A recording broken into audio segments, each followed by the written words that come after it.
தேவனுடைய பிரம்மாண்டமான ராஜ்யத்திற்குள்ளாக என்னுடைய தீர்க்க தரிசனமானவர்கள் நுழைகிறீர்கள்.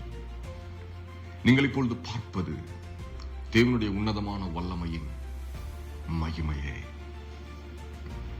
கிறிஸ்துவானவர் சிலுவையிலே தொங்குகிறவராக இந்த பூமிக்கு தன்னை வெளிப்படுத்தினார்.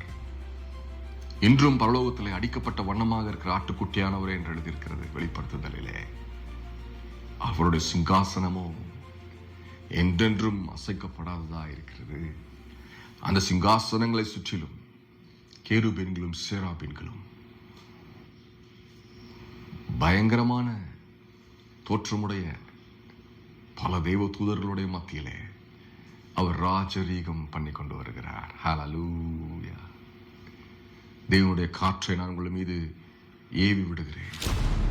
என்னுடைய தீர்க்க தரிசனமானவர்கள் மீது தேவனுடைய காற்றை நான் அனுப்புகிறேன். என்னுடைய மாணவ மாணவிகளின் மீது தேவனுடைய வல்லமை பொதிந்திருக்கிற காற்று மண்டலங்களை நான் உங்கள் மீது அனுப்புகிறேன். இந்த காற்று மண்டலங்கள் உங்கள் மீது வீசும் பொழுது தேவனுக்கு பிரியமானவன் எப்படி நடக்கிறான்? காற்று எங்கிருந்து வருகிறது, எங்கு போகிறது என்று தெரியாது.